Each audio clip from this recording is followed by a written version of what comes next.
Hello students, welcome to chemistry zone.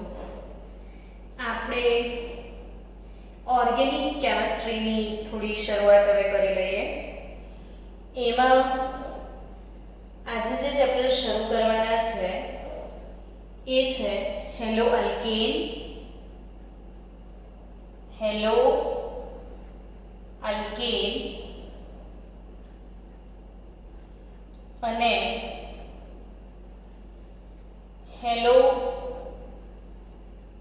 એરીન સંયોજનો.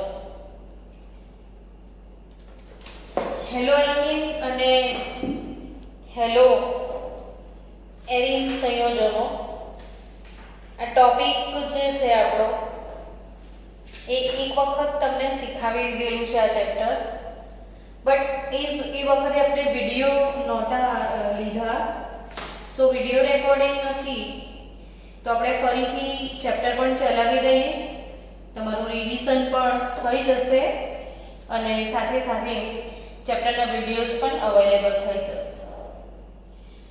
પ્રસ્તાવનાથી શરૂ કરીએ તો ચેપ્ટરની પ્રસ્તાવના શું કહે છે કે આ જે હેલો અલ્કેન અને હેલો એરીન સંયોજનો છે એ સંયોજનો નું જમીનમાં બેક્ટેરિયા દ્વારા વિઘટન, જેને કહેવાય જૈવ વિઘટન, જમીનના બેક્ટેરિયા દ્વારા વિઘટન સામે પ્રતિરોધકતા દર્શાવે છે.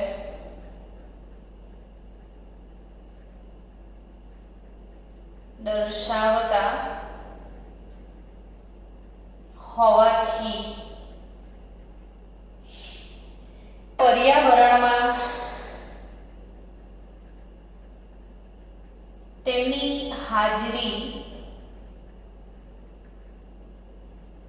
લાંબા સમય સુધી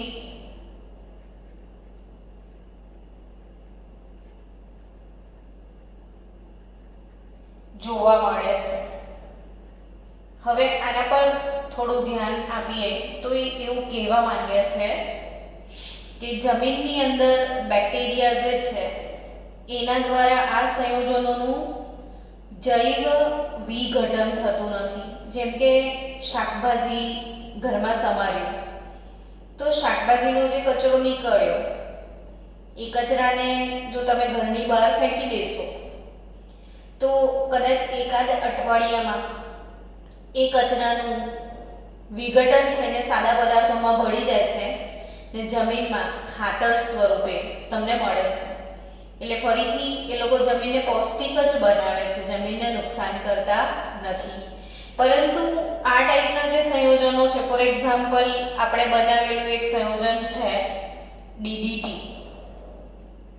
આપણે ડીડીટીની ડિસ્કસ કરીએ તો એનું ફોર્મ્યુલા આ તે બધું એમ પણ તમને ખબર હોવી જોઈએ. એટલે સાથે સાથે તમને કહી પણ દઉં કે જે ડીડીટી છે એનો ફોર્મ્યુલા શું, તો ડાયક્લોરો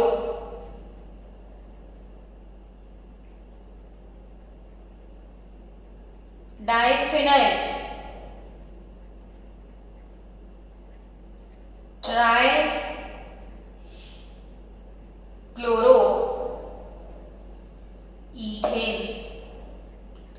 તો આ બંધારણ જો દોરવાની શરૂઆત કરીએ તો ડાયફિનાઇલ શબ્દ આવે એટલે ઓબ્વિયસલી બે બેન્ઝીનની રિંગ, બે ફિનાઇલ સમૂહ તમને યાદ આવી જાય. તો આ બે ફિનાઇલ સમૂહ છે. ઇથેન કે છે ને, તો બે કાર્બન હોય, ઇથેનમાં બે કાર્બન હોય, બે કાર્બન જોડે ટ્રાયક્લોરો એટલે 3 ક્લોરીન, ટ્રાયક્લોરો ઇથેન, ડાયફિનાઇલ અને આ જે ફિનાઇલ રિંગ છે એના પેરા લોકેશન પર બે ફરીથી ક્લોરો તો para para dichloro diphenyl trichloro ethane, dichloro diphenyl trichloro ethane, DDT. હવે DDT જે નામનો જે પદાર્થ છે એમાં જો 3, 4 ને 5 હેલોજન છે. આપણા ચેપ્ટરનું ટાઇટલ છે હેલો આલ્કેન, એટલે ઓબ્વિયસલી આપણે હેલોજન પ્લસ આલ્કેન વિશે અભ્યાસ કરવાના છીએ. શેના વિશે તમે અભ્યાસ કરવાના છો બાળકો? હેલોજન પ્લસ આલ્કેન પર અભ્યાસ કરવાના છો. એટલે હેલો આલ્કેન સંયોજનોમાં DDT જેવા પદાર્થો કે બેક્ટેરિયા એનું કશું જ બગાડી શકતા નથી, કશું જ નહીં. એટલે વર્ષો સુધી જમીનમાં DDT કે તમારા શરીરમાં જે DDT છે એ એમનું એમ જ પડી રહે છે અને એના કારણે શરીરના ઘણા બધા ફંક્શનને નુકસાન કરે છે. પાચન તંત્ર આખું ડેમેજ કરી નાખે છે DDT. તો કહેવાનો અર્થ એ જ છે કે આ જે સંયોજનો છે એનું જમીનના બેક્ટેરિયા દ્વારા વિઘટન થતું નથી, એટલે જમીનમાં આવા પદાર્થોની હાજરી ખાસ જોવા મળે છે. આપણે શરૂ કરીએ એના પહેલા બે વસ્તુ ખાસ શીખી લઈએ કે જે હાઇડ્રોકાર્બન પદાર્થ છે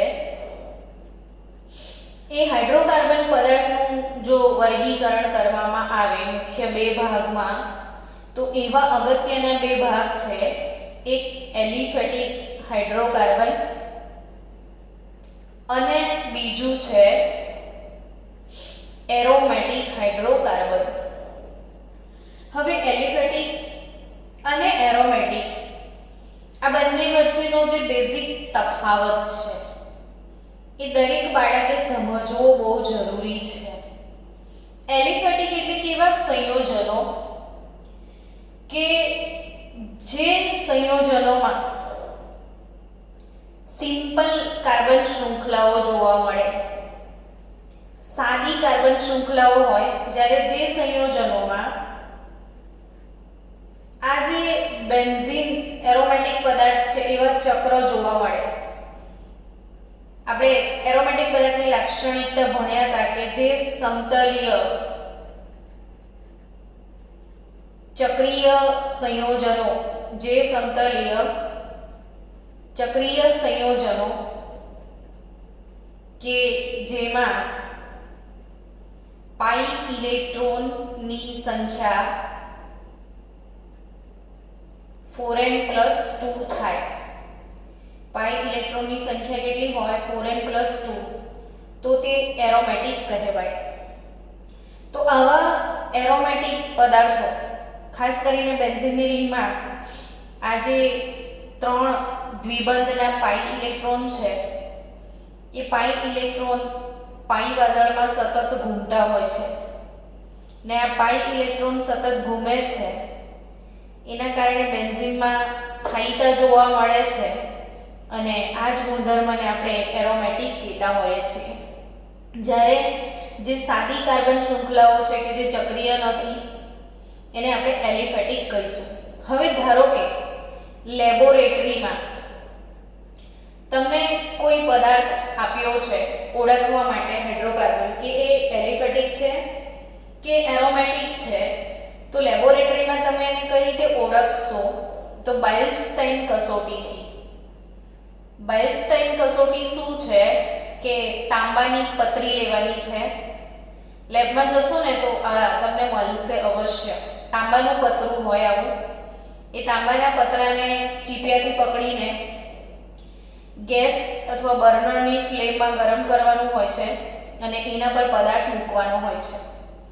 તો તાંબાની પતરી પર પદાર્થને બાળવામાં આવે તો મેસવાળી જ્યોતથી બળે, મેસવાળી જ્યોતથી બળે, કાળી ધુમાડાવાળી જ્યોતથી બળે, બધું કાળું કાળું થાય, ચીપિયા પર બી મેસ જામી જાય, તો એ એરોમેટિક પદાર્થ છે. અને કાળા ધુમાડા વગરની જ્યોતથી બળે, કોઈ મેસ વગરની જ્યોતથી બળે છે,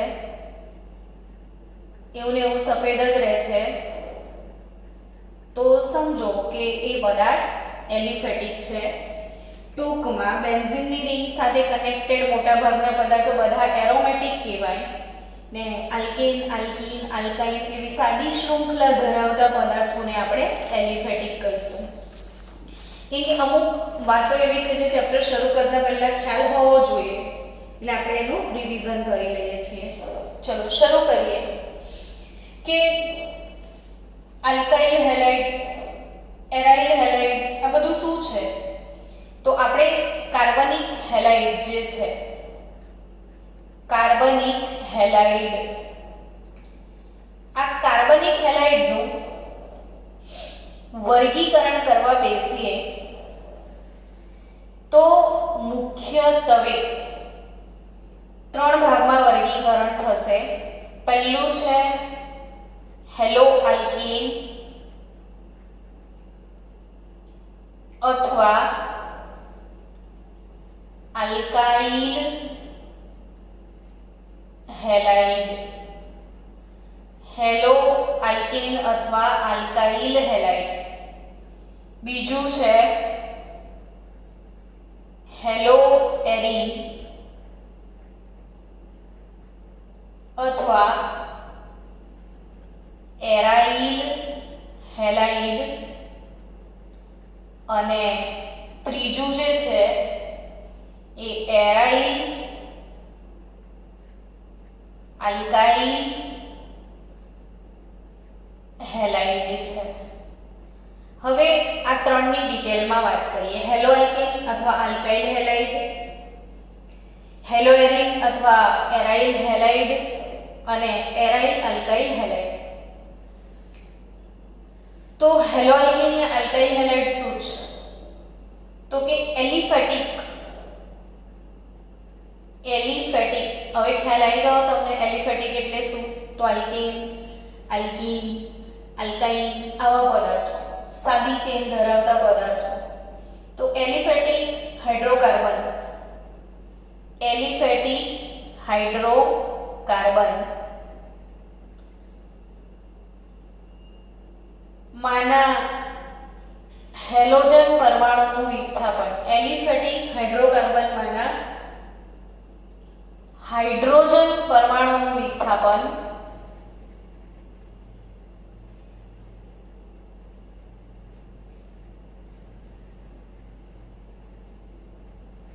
હેલોજન દ્વારા થાય. તો એને આલ્કાઇલ હેલાઇડ હેલોજન દ્વારા થાય તો એ આલ્કાઇલ હેલાઇડ અથવા હેલો આલ્કીન કહેવાય. ફોર એક્ઝામ્પલ એને ડિટેલમાં સમજીએ. હવે જો CH3 ખ્યાલ છે તમને કે આને ઇથેન કહેવાય. હવે એ ઇથેનમાં એક હાઇડ્રોજન પરમાણુ દૂર થાય અને ક્લોરીન પરમાણુ દાખલ થાય. આમાંથી કોઈ એક હાઇડ્રોજનનું વિસ્થાપન થઈ ગયું CH3. હવે એક હાઇડ્રોજન ગયો તો 3 ને બદલે 2 થયા અને Cl આવ્યો તો CH3 CH2 Cl. શું કહીશું આને?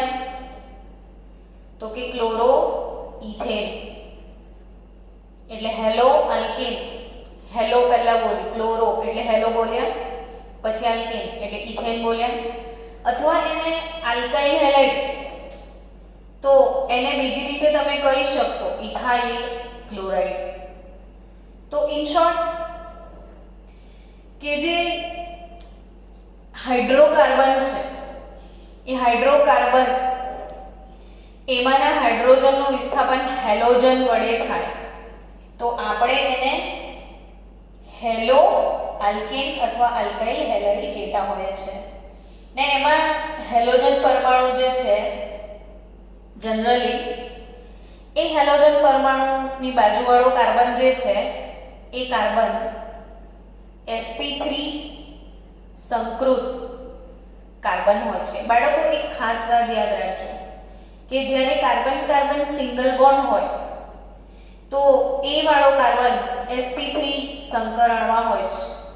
જો કાર્બન કાર્બન દ્વિબંધ ધરાવે છે તો આ કાર્બન sp2 સંકરણમાં હોય છે અને કાર્બન કાર્બન ત્રિબંધ અવેલેબલ હોય તો આ કાર્બન sp સંકરણમાં હોય છે. જો ભૂલી ગયા હોય તો રિવિઝન કરી લેજો કે આવો આલ્કેનનો carbon single bonded carbon sp3 સંકૃત ગણાય, ડબલ બોન્ડેડ કાર્બન sp2 સંકૃત કહેવાય અને ટ્રિપલ બોન્ડેડ કાર્બન જે છે એ sp સંકૃત કહેવાય. તો આપણે જ્યારે હેલો આલ્કેનની ચર્ચા કરતા હોઈએ ત્યારે જે આલ્કેન છે એના હાઇડ્રોજનનું વિસ્થાપન હેલોજન વડે થાય તો એ હેલો આલ્કેન કહેવાય, જેમાં હેલોજનની બાજુવાળો કાર્બન જનરલી sp3 સંકૃત કાર્બન હોય છે. હવે હેલો એરીન એટલે શું? તો કે આ એલિફેટિક નહીં એરોમેટિકની વાત છે.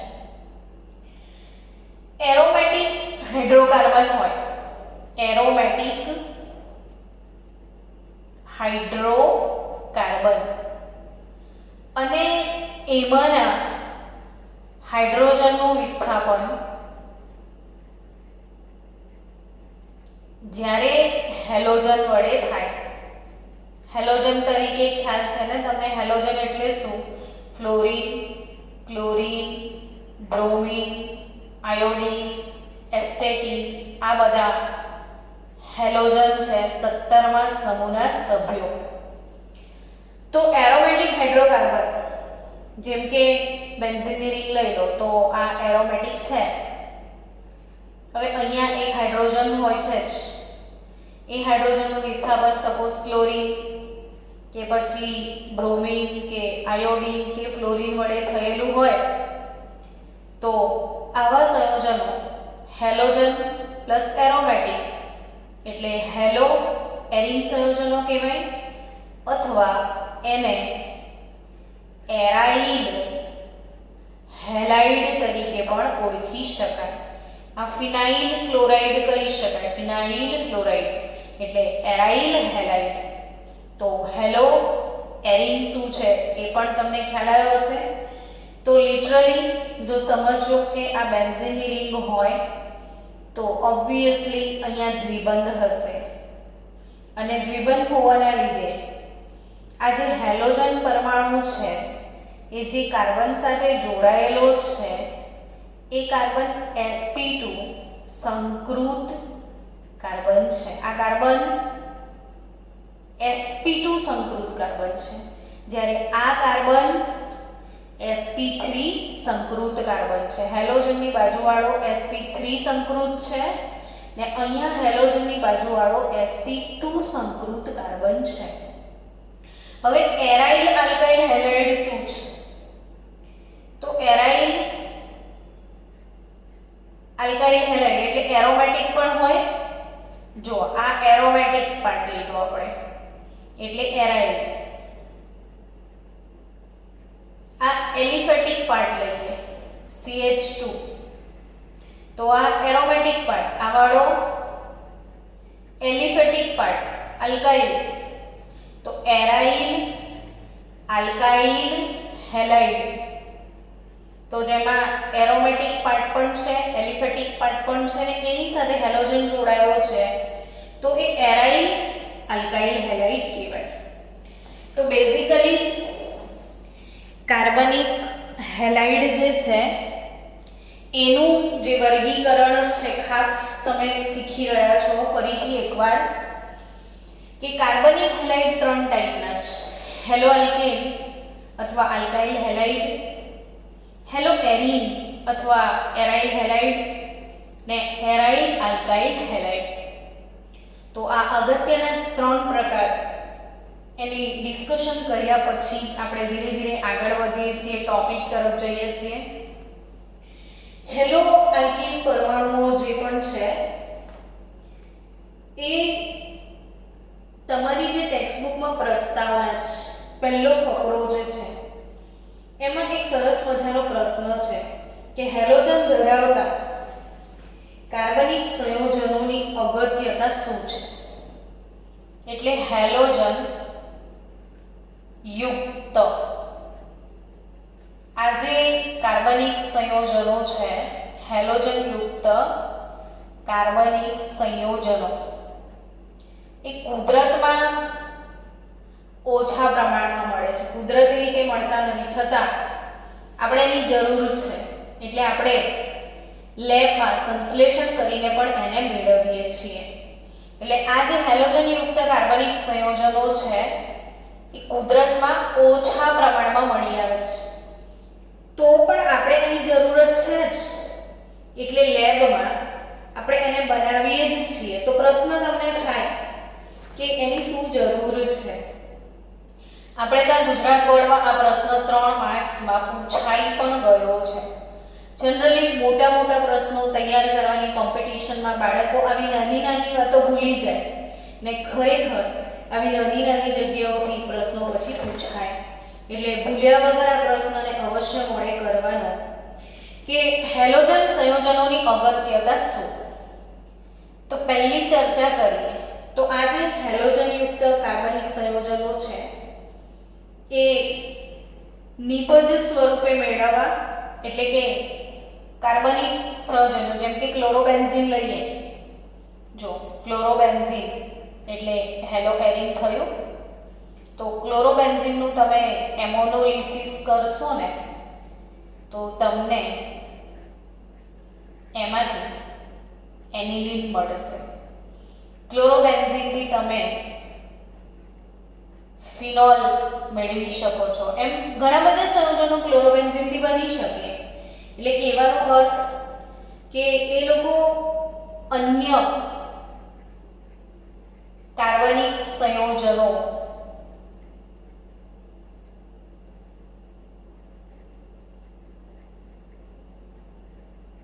બનાવટ માટે કાચા માલ તરીકે ઉપયોગી છે. સમજી ગયા? એટલે અન્ય પદાર્થોના સંશ્લેષણમાં પ્રારંભિક પ્રક્રિયક તરીકે અથવા તો શરૂઆતના કાચા માલ તરીકે એ લોકો ઉપયોગી છે.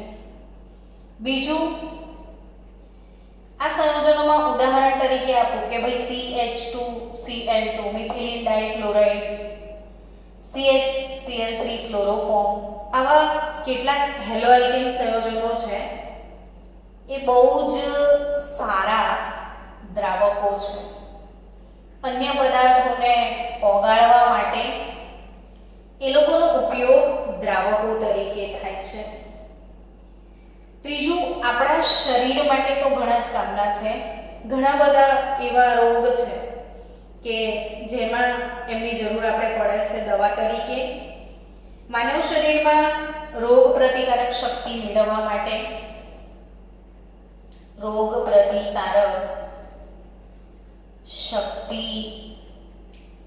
મેળવવા માટે પછી શારીરિક વિકાસ અને જૈવ રાસાયણિક પ્રક્રિયાઓ જે છે, જૈવ રાસાયણિક પ્રક્રિયાઓ જે શરીરમાં થતી હોય બધી પ્રક્રિયાઓ જૈવ રાસાયણિક પ્રક્રિયાઓ છે. ને આ જૈવ રાસાયણિક પ્રક્રિયાઓમાં ઉદ્દીપકોની જરૂર પડે જ છે. એટલે આ પદાર્થો જૈવ રાસાયણિક પ્રક્રિયામાં જે ઉદ્દીપક હોય એને આપણે ઉત્સેચક કહેતા હોઈએ છીએ. એટલે ઉત્સેચક તરીકે ઉપયોગી છે. અંતઃસ્ત્રાવમાં પણ ઉપયોગી છે. ફોર એક્ઝામ્પલ યાદ રાખજો, એની એમસીક્યુ પણ આવી શકે. તો કયા અંતઃસ્ત્રાવમાં? તો કે થાઇરોક્સિન અંતઃસ્ત્રાવ જે છે, થાઇરોક્સિન અંતઃસ્ત્રાવ જે છે એ આયોડિન યુક્ત હોય છે. તમને ખ્યાલ છે કે થાઇરોક્સિનની ઉણપથી પેલું ગોઈટર નામનો રોગ થાય છે ને એ ગોઈટર નામના રોગની નિવારણ માટે આપણે આયોડિન યુક્ત મીઠું ખાવાની સલાહ આપે છે, કેપ્ટન કુક આયોડાઇઝ્ડ નમક.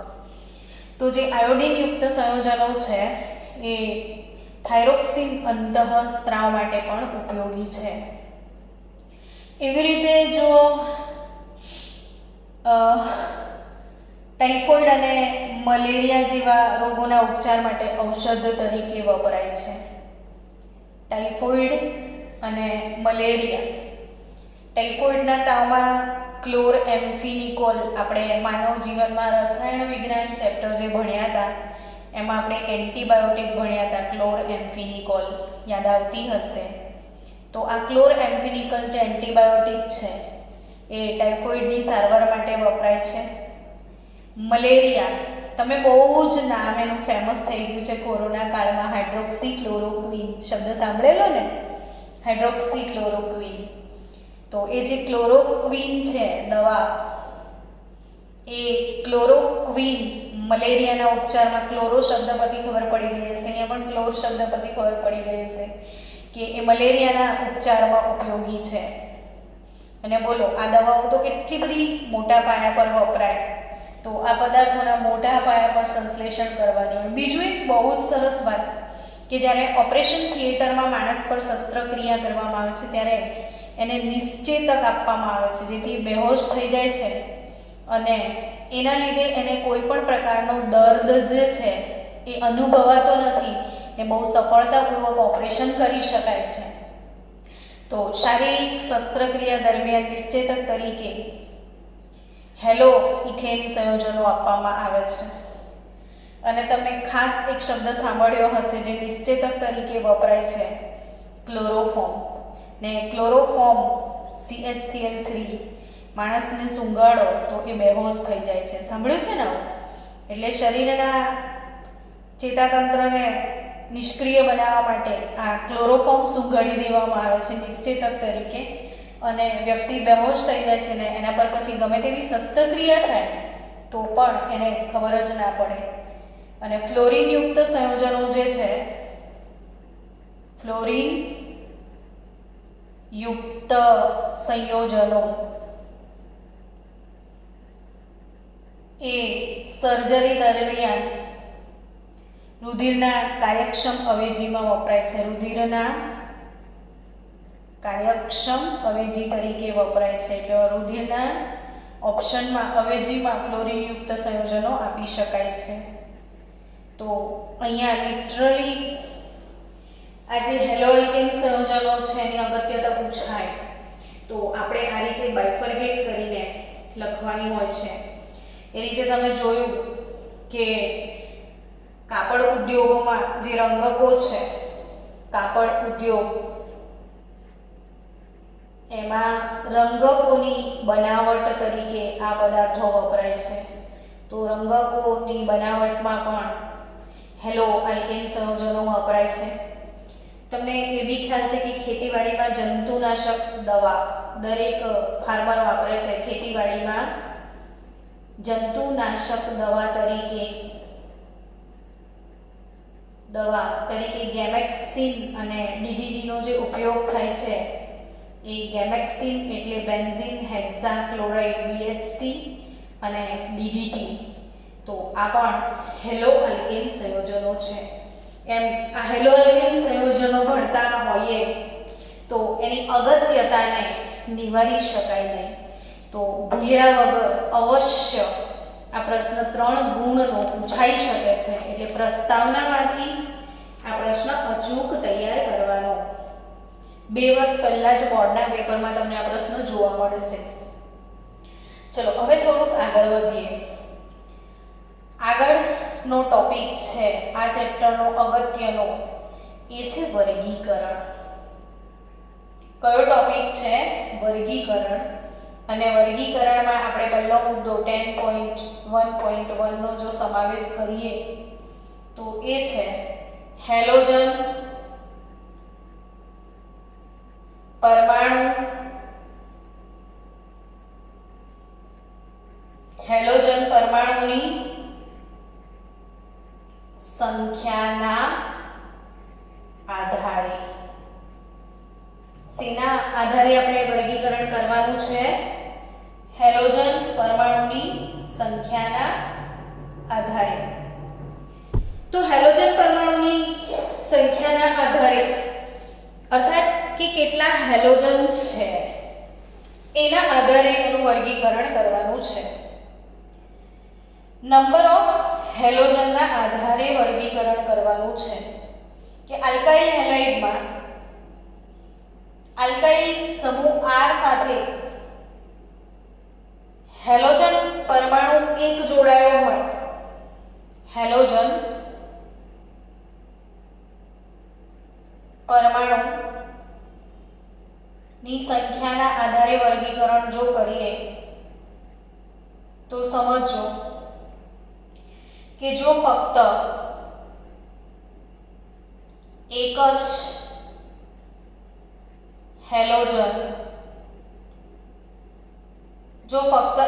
જ હેલોજન જોડાયેલો હોય તો એને મોનો હેલો આલ્કેન કહેવાય. જો ફક્ત એક જ હેલોજન જોડાયેલો હોય, જેમ કે જુઓ CH3Cl, CH3CH2Br, CH3CH2CH2F, CH3CH, CH3I, આ જે પદાર્થો લખ્યા છે આમાં એક જ હેલોજન ક્લોરીન છે, આમાં એક જ હેલોજન છે બ્રોમિન, આમાં એક જ હેલોજન છે ફ્લોરિન, આમાં એક જ હેલોજન છે. તો એવા પદાર્થો મોનોહેલો આલ્કેન કહેવાય. જો બે હેલોજન પરમાણુ હોય પણ એક શરત છે અહીંયા કે એ બંને હેલોજન એક સાથે સમાન હોવા જોઈએ. જો ક્લોરીન હોય તો બંને ક્લોરીન, જો બ્રોમિન હોય તો બંને બ્રોમિન, પણ એક ક્લોરીન ને એક બ્રોમિન હોય તો એ રીતે બે હેલોજન નથી ગણવાના. એટલે જો બે હેલોજન હોય તો એ ડાયહેલો આલ્કેન કહેવાય. ડાયહેલો આલ્કેન કહેવાય કે જેમાં બે હેલોજન છે એક સાથે, જેમ કે CH2 CH2 Cl Cl, CH2 CH3 CH Cl Cl, CH3 C CH3 Br Br, આવા પદાર્થ. આમાં બે ક્લોરીન બાજુના કાર્બન પર, તો એ વિસિનલ ડાયહેલાઇડ કહેવાય. આપણે આની આગળ બહુ ડિટેલમાં ચર્ચા કરવાના છીએ. અને એક જ કાર્બન સાથે બે હેલોજન જોડાયા હોય તો એ જેમિનલ કહેવાય. તો વિસિનલ ડાયહેલાઇડ, જેમિનલ ડાયહેલાઇડ, એની પણ આપણે આગળ ચર્ચા કરવાના છીએ. આ પણ એક જ કાર્બન સાથે બે છે તો આ જેમિનલ ડાયહેલાઇડ છે. ટૂંકમાં બે હેલોજન હોય તો એ ડાયહેલો આલ્કેન કહેવાય. તો ઓબ્વિયસલી હવે તમે સમજી ગયા હશો કે મેડમ રેવાદો આવડે છે. ત્રણ હેલોજન હશે તો શું કહીશું? તો કે ટ્રાયહેલો આલ્કેન, હે ને? ટ્રાયહેલો આલ્કેન. હમણાં જ આપણે ક્લોરોફોર્મની ચર્ચા કરી. CHCl3 ત્રણ ક્લોરીન છે, ટ્રાયહેલો થયું. સપોઝ આ રીતે ત્રણ હેલોજન લાગ્યા છે તો આ પણ ટ્રાયહેલો આલ્કેન કહેવાય. તો જેનામાં ત્રણ હેલોજન હોય એ ટ્રાયહેલો, બે હેલોજન હોય ડાયહેલો, એક જ હેલોજન છે મોનોહેલો. અને અલ્ટિમેટલી જો DDT ની વાત કરીએ તો 5 હેલોજન છે. બેન્ઝીન હેક્સાક્લોરાઇડની વાત તમે કરશો ને તો દરેક કાર્બન પર હેલોજન છે. તો આવું પણ સંયોજન અવેલેબલ છે, ગેમેક્સિન જેને આપણે કહેતા હોઈએ છીએ. શું કહીએ છીએ? ગેમેક્સિન. તો સમજો કે આ DDT, આ બધામાં ઘણા બધા હેલોજન છે. તો જ્યારે બહુ બધા હેલોજન હોય તો એને પોલીહેલો સંયોજન કહેવાય. પોલીહેલો એટલે બહુ બધા હેલોજન હોય તો પોલીહેલો. એક તો મોનોહેલો, બે તો ડાયહેલો, ત્રણ તો ટ્રાયહેલો ને બહુ બધા તો પોલીહેલો આલ્કેન કહેવાય. ને એવું જ સેમ ટુ સેમ વર્ગીકરણ હેલો એરિનમાં જોવા મળે છે. ને હેલો એરિનની ચર્ચા જો આપણે કરવા બેસીએ, હેલો એરિનની ચર્ચા કરીએ તો બેન્ઝીન રિંગની ઉપર એક હેલોજન છે તો મોનોહેલો બેન્ઝીન. અગર બે હેલોજન છે તો ડાયહેલો બેન્ઝીન. ત્રણ હેલોજન અવેલેબલ છે તો ટ્રાયહેલો બેન્ઝીન. અને બહુ બધા અવેલેબલ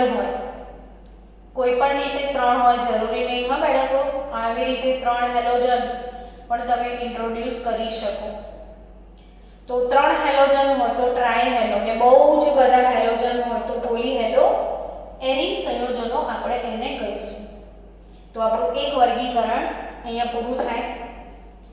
બીજું વર્ગીકરણ છે 10.1.2 એટલે કે હેલોજન ધરાવતો કાર્બન એ sp3 સંકરણ ધરાવતો હોય. આપણે બેઝિકલી કેટલા ડિપાર્ટમેન્ટમાં વર્ગીકરણ કરવાનું છે એનું પહેલા હું તમને ગાઈડલાઈન આપી દઉં કે ખરેખર 3 ભાગમાં વર્ગીકરણ થશે. પહેલું હેલોજન યુક્ત કાર્બન sp3 સંકરણ ધરાવતો હોય. બીજું વર્ગીકરણ હેલોજન યુક્ત કાર્બન sp2 સંકરણ ધરાવતો હોય. સમજ્યા? હેલોજન યુક્ત કાર્બન sp3 સંકરણ ધરાવતો હોય, હેલોજન યુક્ત કાર્બન sp2 સંકરણ ધરાવતો હોય અને હેલોજન યુક્ત કાર્બન એ એરિન સાથે જોડાયેલો હોય, બેન્ઝીન રિંગ સાથે જોડાયેલો હોય એટલે કે એરાઇલ હેલાઇડ હોય. તો આપણે આ 3 અગત્યના ભાગ જે છે વર્ગીકરણના એ શીખવાના છે કે હેલોજન યુક્ત કાર્બન sp3 સંકરણ ધરાવતા કાર્બન સાથે જોડાયેલો હોય, હેલોજન યુક્ત કાર્બન જે sp2 સંકરણ ધરાવતા કાર્બન સાથે જોડાયેલો હોય ને હેલોજન યુક્ત કાર્બન કે જે બેન્ઝીનની રિંગ સાથે જોડાયેલો હોય. તો આ 3 અગત્યનું વર્ગીકરણ આપણે આવતીકાલના લેક્ચરમાં ડિટેલમાં ડિસ્કસ કરીશું.